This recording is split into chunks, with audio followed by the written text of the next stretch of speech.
Hello guys.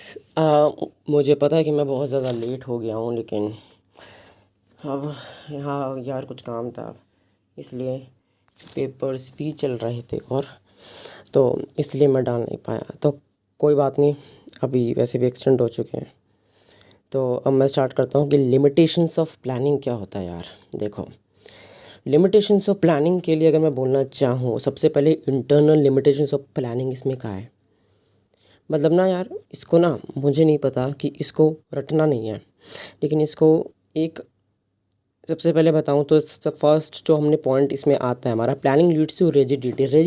Rigidity का मतलब क्या होता है इन द सेंस, अगर मैं बोलना चाहूँ ना, आपको सेंस में बोलना चाहूँ कि रेजिडिटी का मतलब क्या होता है। रेजिडिटी का मतलब होता है कि एक जगह रुक गया, मतलब थम सा गया। अब मतलब कि ये चेंज नहीं हो सकता। अगर मैं एक लेमैन्स लैंग्वेज में बोलना चाहूँ तो चेंज नहीं हो सकता, चेंज नहीं हो सकता। ठीक है। सो अब ये चेंज तो हो नहीं पाएगा, तो अब क्या करें भाई, है ना। चेंज तो हो नहीं सकता। तो अब एक बार आपने प्लानिंग कर ली, आपने एक बार प्लानिंग कर ली, वंस प्लान्स आर मेड, आपने एक बार, मान लो सिंपल सी बात है यार, आपने प्लानिंग कर ली एक बार फ्यूचर के लिए, आपने डिसाइड कर लिया आपको ये करना है। अब आपने अपनी कंपनी आपकी, आपने प्लान कर लिया कि हाँ मैं इस चीज़ से, वहाँ से मैं फ़ंड्स रेज़ करूँगा, उस जगह से फ़ंड्स रेज़ करूँगा। आपने सब कुछ पेपर वर्क भी करने की तैयारी कर दी, तो भाई आप उस चीज़ को आप चेंज तो नहीं कर सकते ना। तो अब जो फॉलोइंग आपने प्री डिसाइड प्लान है, इतना लंबा जो आपने प्लान बनाया, 1 साल तक का, 2 साल तक का प्लान, उसको एकदम से चेंज नहीं किया जा सकता यार। उन्हें ना मैं चेंज नहीं कर सकता, आप भी चेंज नहीं कर सकते, कोई चेंज ही नहीं कर सकता। तो सिंपल सी बात है, ये this kind of rigidity in plan वो डिफ़िकल्टी तो लेके आएगा यार। अब ये पॉइंट मैं क्यों बोलता हूँ कि पॉइंट क्यों ज़रूर लिखना है, क्योंकि पेपर में एक होता है जिसको 5 मार्क्स का है, एक होता है जिसको पूरे 5 मार्क्स मिलेंगे, क्योंकि वो ऐसे पॉइंट्स लिखेगा डिट्टो रट के नहीं, क्या पता रेजिडिटी की जगह कोई और वर्ड भी हो सकता है। बट कोई बात नहीं, प्लानिंग लीड्स टू रेजिडिटी, ऐसे पॉइंट्स लिखा है उसने तब जाके तो उसके मार्क्स आए ना अच्छे। अब आता है हमारा सेकंड पॉइंट, प्लानिंग में नॉट वर्क इन डायनेमिक। अब भाई डायनेमिक इन्वायरमेंट क्या होता है, प्लानिंग आपका कभी कभार डायनेमिक इन्वायरमेंट में सही से नहीं काम नहीं करेगा। तो अब डायनेमिक इन्वायरमेंट क्या होता है हमारा, डायनेमिक इन्वायरमेंट का मतलब होता है कि यार समय के साथ साथ बिजनेस इन्वायरमेंट में चेंजेस आ रहे हैं, डायनेमिक है, चेंज हो रहा है। तो अब बार बार कोई चीज़ चेंज हो रही है, उसमें मैं प्लानिंग कैसे वर्क करेगी यार। मैंने मान लो कि हमने प्लानिंग करी, चलो यार एक एग्जांपल देता हूँ। मान लो हमने करी प्लानिंग बहुत अच्छी वाली, मैंने प्लानिंग करी कि भाई अब वहाँ पर मान लो कि हमारे इंडिया लोग बहुत ज़्यादा वेस्टर्न कल्चर की तरफ हो रहे हैं, तो हमने सोचा भाई एक काम करते हैं, वेस्टर्न कल्चर से रिलेटेड बहुत सारे कपड़े बनाने की ट्राई कर देते हैं। हमने पूरा प्रोसेस भी, पूरी प्लानिंग कर ली 1-2 साल की भाई साहब। फिर एकदम से देखा भाई क्या हुआ, धोखा मिल गया। जो इंडियंस थे वो वेस्टर्न कल्चर को छोड़ के अपने इंडियन कल्चर पे दोबारा आ गए तो फिर एकदम से वो चेंज कर दिया उन्होंने, अपना इन्वायरमेंट ही चेंज हो गया भाई एकदम से। अब वहाँ पर तो प्लानिंग काम नहीं करेगी, मैंने पूरा 2 साल तक हमने प्लान कर रखा था, फंड्स भी वहीं से वहाँ से लेने, अब पूरा चेंज करना पड़ेगा फिर से, तो उसमें तो काम नहीं चलने वाला यार। वही बताना चाह रहा हूँ कि जो बिज़नेस इन्वायरमेंट है इज़ वेरी डायनेमिक, बहुत ज़्यादा डायनेमिक है यार। हमें पता है यार, वो कॉन्टीन्यूसली चेंज होता रहता है, पॉलिटिकल लीगल इन्वायरमेंट। ये तो मैंने एक एग्जांपल दिया, इसमें बहुत सारे एग्जांपल्स हैं यार। और ऐसे ही प्लान्स फेल हो सकते हैं, प्लान्स में fail if the changes are very frequent, बिल्कुल बिल्कुल फेल होंगे, गंदे वाले फेल होंगे। और जो इन्वायरमेंट है वो कंसिस्ट करता है number of segments and it becomes बहुत ज़्यादा डिफ़िकल्ट हो जाएगा आपके लिए, फॉर मैनेजर्स के लिए खासकर, कि भाई एक्सेस कैसे करें फ्यूचर चेंजेस को इन्वायरमेंट के। अब यहाँ पर एक छोटा सा एग्जांपल ही दिया हुआ है, there may be change in economic policy, change in fashion, जैसे मैंने आपको बात बताई चेंज इन फैशन हो गया। So manager can not foresee those changes accurately in plan में फेल, बिल्कुल होगा फेल, मेरे हिसाब से तो बिल्कुल होगा यार। अब बात है रिड्यूसेस क्रिएटिविटी, क्रिएटिविटी कैसे रिड्यूस कर रहा है।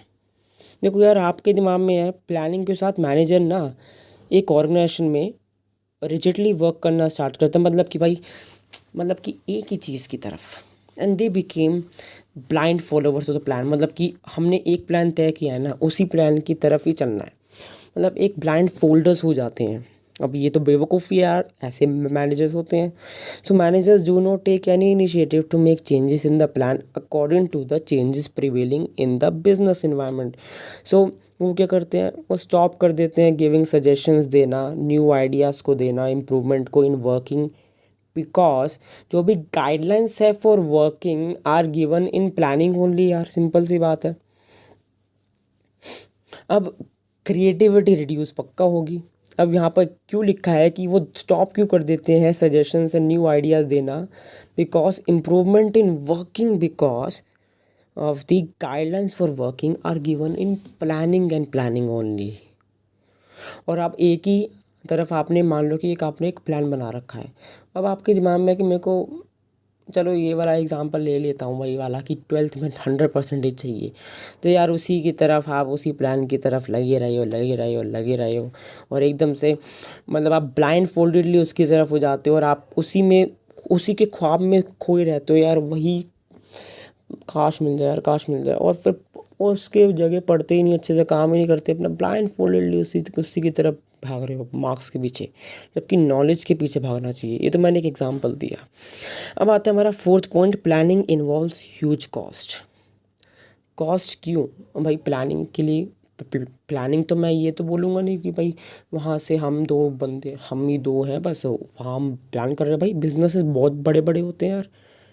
तो planning process involves lot of cost बहुत ज़्यादा लगेगी, because it is intellectual process, and companies को हायर नीड है उनको हायर करने के लिए प्रोफेशनल एक्सपर्ट्स। ये इस बात पे ध्यान दीजिएगा भाई, बहुत बड़े बड़े प्रोफेशनल एक्सपर्ट्स होते हैं प्लानिंग के लिए, जो इस प्रोसेस को कैरी करते हैं along with the salary of this expert. So company को बहुत ज़्यादा स्पेंड करना पड़ता है, इतना सारा, ये जो नोट देख रहे हो ना आप, नोट, ये बहुत ज़्यादा स्पेंड करने पड़ते हैं भाई, ये बहुत ज़्यादा। सो it is a cost consuming process, बहुत ज़्यादा हो गया। अब तो आपके दिमाग में एकदम से आ जाना चाहिए यार, प्लानिंग मतलब पैसा, पैसा, planning involves huge cost, so it is a cost consuming process. So if the benefits of planning are not more than its cost, then it should not be carried on। बिल्कुल यार। सो ये time consuming, अब आता है आपके fifth point पर, भाई ये टाइम कंज्यूमिंग प्रोसेस कैसे है? अब आप बोलेंगे भाई टाइम कंज्यूमिंग कैसे है? भाई सिंपल है यार, क्यों नहीं होगा टाइम कंज्यूमिंग? इतना लंबा समय लेता है यार, मैं 2 साल तक की प्लानिंग कर रहा हूँ, मेरे को 1-2 महीने तो लगेंगे, बहुत समय लगेगा उससे भी ज़्यादा यार। लॉट ऑफ टाइम नीडेड है प्लानिंग के लिए, मतलब कि हर चीज़ के लिए, जबकि प्लानिंग करने में तो बहुत गंदे वाला समय लगता है यार। So because of this the action gets delayed, and whenever there is a need for prompt immediate decision. ये दिख नहीं रहा, दोबारा पढ़ता हूँ चलो। अब because of this action gets delay, बिल्कुल डिले हो जाता है, एक्शन डिले हो जाता है, and whenever there is a need for prompt and immediate decision की we have to avoid planning. जब इमीडिएट डिसीजन हमें चाहिए होता है तो हमें प्लानिंग नहीं कर सकते हम उस चीज़ के लिए। मान लो कि एकदम से आपको एकदम से सडनली आपको एक एक्शन लेना ही पड़ेगा, तो उसमें आप बैठ कर प्लानिंग नहीं करोगे आप, क्योंकि आपको भी पता है कि भाई टाइम लगेगा मेरा प्लानिंग करने में, और मेरे को इसी इंसान को 2 मिनट के अंदर अंदर ये जवाब देना है। अब मैं बैठ के प्लानिंग तो करूँगा नहीं, तो इमीडिएट एक्शंस के लिए प्लानिंग काम का कुछ भी नहीं है, ठीक है। अब आता है हमारा sixth point, planning does not give guarantee success. बिल्कुल यार, अब आपने प्लानिंग कर रहा हो कि मेरे को 12th में 100 चाहिए, 100 तो आने वाले हैं नहीं, तो प्लानिंग आपको गारंटी सक्सेस तो देगी नहीं, क्या पता आ जाए, क्या पता ना भी आए। सो समटाइम्स मैनेजर जो है ना, फॉल्स सेंस ऑफ सिक्योरिटी होती है, that plans have worked successfully in past. वो सोचते कि भाई ये वाला प्लान ना हमारा पिछले साल काम आ गया था, तो ये वाला प्लान हमने जब बनाया था तो हमारे पिछले साल काम आ गया, तो ये वाला प्लान हमारे फ्यूचर में भी काम आएगा। भाई तुम ऐसे कैसे सोच सकते हो यार कि तुम्हारा पॉस में काम आया था तो फ्यूचर में भी आ जाएगा, है ना? तो प्लानिंग का मतलब ये नहीं है कि एक ही प्लानिंग रखोगे। Planning does not give guarantee success. कैसे गारंटी सक्सेस दे सकती है यार? अब वही बंदा, आप खुद ही देख लो, एक मैनेजर पिछली चीज़ों को उसी बार बार फ्यूचर के लिए लगा रहा है बार बार कि भाई इसको भी इसमें लगा देते हैं, तो वो सोचता है कि भाई जो चीज़ आपको पास्ट में फ़ायदा करी है ज़रूरी नहीं है कि वो आपको फ्यूचर में भी करेगी।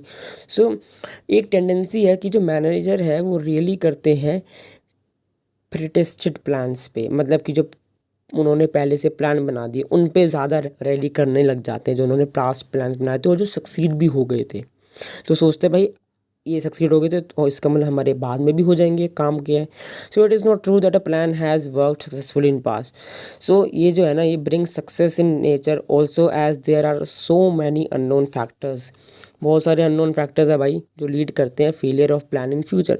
सो प्लानिंग जो है ओनली प्रोवाइड्स अ बेस, एक बेस प्रोवाइड करता है एनालाइज करने के लिए फ्यूचर की। अब उसने पास्ट का एक, देखो भाई उस मैनेजर को क्या करना चाहिए था, पास्ट का देख के कि भाई पास्ट में काम आया तो ठीक है, अब मैं कुछ प्लान को चेंज करता हूँ। अब मैं प्लान को कुछ ना कुछ चेंजेस करके आगे करता हूँ, लेकिन वो सोचता भाई यही प्लान काम आया था आगे भी उसको कर लेता हूँ। तो भाई ज़रूरी नहीं है कि गारंटी सक्सेस देगा भाई उसमें। तो भाई planning only provides a base for analyse, ये बात को ये लिख दिया ना भाई, मज़े आ जाएंगे। ये देखो भाई, planning only provides a base for analysing future, it is not a solution for future course of action. ये कोई सॉल्यूशन नहीं है कि भाई गारंटी सक्सेस देगा मेरे को, मेरा पहले काम आया था दोबारा भी काम आएगा, बिल्कुल भी नहीं भाई, ऐसा कुछ नहीं है। तो एक बार रिवाइज कर लो भाई, बिल्कुल आसान है यार। रेजिडिटी क्या है, दिमाग में लाओ, लिमिटेशंस ऑफ प्लानिंग, रेजिडिटी एकदम से आ गया। देखा प्लानिंग में नोट इन डायनामिक दिमाग में आया, एकदम से आपके दिमाग में आया। क्रिएटिविटी रिड्यूस करता है, एकदम से आया दिमाग में भाई। ह्यूज कॉस्ट, कॉस्ट बड़ा बड़ा, नोटबंदी हुई थी ना, मतलब नोट से रिलेटेड आ जाएगा आपके दिमाग में। टाइम कंज्यूमिंग है भाई, सक्सेस गारंटी नहीं देगा भाई, बस इतना ही है। अब आप क्या आते हो कुछ ये वाला भाई, केस स्टडी को ना खुद ही करना सीखो। इसके आंसर्स पेज नंबर 195 में दिए हुए हैं। अब कुछ एक्सटर्नल लिमिटेशन देख लेते हो भाई क्या है। देखो भाई लिमिटेशंस कुछ है एक्सटर्नल, मेरे को इम्पॉर्टेंट नहीं है मेरे हिसाब से, बट फिर भी देख लीजिए। एनसीईआरटी में तो शायद से ये वाला था भी नहीं पार्ट, एक्सटर्नल लिमिटेशंस, लेकिन देख लेते हैं फिर भी। वो आता है natural calamity. Natural calamity such as flood होगी, अर्थक्वेक होगी, भाई इसके लिए आप प्लानिंग करोगे क्या बैठ के यार, बताओ। आपको पता चल जाएगा भाई यहाँ पर ना आ सकता है अर्थक्वेक, इस तरफ ही आएगा भाई। भाई प्लान करके बैठोगे क्या, ये सब नहीं हो पाएगा भाई, यही तो प्लानिंग की लिमिटेशन है। आपने प्लान कर लिया था एकदम से अर्थक्वेक आ गया उस तरफ, कैसे क्या क्या करोगे भाई अब कुछ नहीं कर सकते। चेंज इन कॉम्पिटिटर्स की पॉलिसी में चेंज आ गया, आपने प्लान किया था भाई प्राइस को कम कर देंगे, उसने एक कॉम्पिटिटर ने एकदम से दिमाग लगा दिया, कॉम्पिटिटर हो गया पागल। कॉम्पिटिटर ने क्या कर दिया, प्राइस को और इंक्रीज़ कर दिया, बोलता इसकी तो क्वालिटी बेकार है, चीप क्वालिटी का लेके बैठा हुआ है। तो मतलब कि अपनी पॉलिसी चेंज कर दी उसने, हमारा प्लान कुछ और था, हमारी कंपनी फेल, तो प्लान बर्बाद। समटाइम्स प्लान में fail due to better policies, कोई दूसरी कंपनी ले आती है, कोई प्रोडक्ट स्ट्रैटेजी होगी। तो वही मैं बताना चाह रहा हूँ। अब आता है changes in taste, fashion and trend in market. तो समटाइम्स है ना, प्लान में फेल when taste, fashion और trend in market goes against the expectations। अब sometimes वही बात है यार, प्लान फेल हो सकता है आपका, टेस्ट एंड फैशन से रिलेटेड वही भाई एक्सटर्नल लिमिटेशंस है। अब वही आपका आता है चेंज टेक्नोलॉजी, भाई एकदम से चेंज टेक्नोलॉजी में हो गया, अब वो कैसे पता चलेगा। आप 100 कार्स को प्रोड्यूस कर रहे थे, दूसरी कंपनी ने एक न्यू टेक्नोलॉजी चीज़ होगी, भाई एलोन मस्क आ गया बीच में। आपने प्लान किया था भाई 1000 कार्स प्रोड्यूस करेंगे, भाई बीच में एलोन मस्क आ गया, वो बंदा 1 लाख प्रोड्यूस कर रहा है, क्या करोगे भाई, टेक्नोलॉजी इसमें चेंज आ गया, तो ये भी प्लानिंग बर्बाद होगी यार। सो वही इंट्रोडक्शन ऑफ न्यू टेक्नोलॉजीज में lead to failure of plans for products using old technologies. वही चेंज इन गवर्नमेंट पॉलिसी, नोटबंदी होगी भाई, नोटबंदी होगी, जीएसटी आ गया, अब क्या करोगे भाई। मान लो 2016 बाद में जीएसटी आ गया आपका 2017-18 में, अब वहाँ पर पूरा प्लान बर्बाद हो गया भाई आपका। So managers have no control over government decisions. अब गवर्नमेंट की जो इकोनॉमिक और इंडस्ट्रियल पॉलिसीज़ है ना, वो फ्रेम्ड नहीं है एज एक्सपेक्टेड बाय मैनेजर, वही यार देन ऑल्सो प्लान फेल हो सकते हैं। बिल्कुल हो सकते हैं फेल। तो वही कंक्लूजन में लिखा हुआ है, इसको पढ़ ले सकते हैं। मैं एक बार फिर भी रीड कर देता हूँ। ये जो अबव पॉइंट है, एक दिखाने की जो प्लानिंग है is not a substitute for success of organisation. बिल्कुल यार, because it suffers from many limitation से सफ़र करता है। It does not mean manager को सिर्फ और सिर्फ परफॉर्म नहीं करना चाहिए कि भाई प्लानिंग, रैदर उनको ये भी परफॉर्म करना चाहिए कि जो मेरा फंक्शन है, keep my mind keeping in mind limitations of planning, और उन लिमिटेशंस को ओवरकम करने की भी ट्राई करनी चाहिए, हटाने की भी यार, सिंपल। अब इसके बाद हम करेंगे प्लानिंग का प्रोसेस। आज के लिए इतना ही। Thank you so much.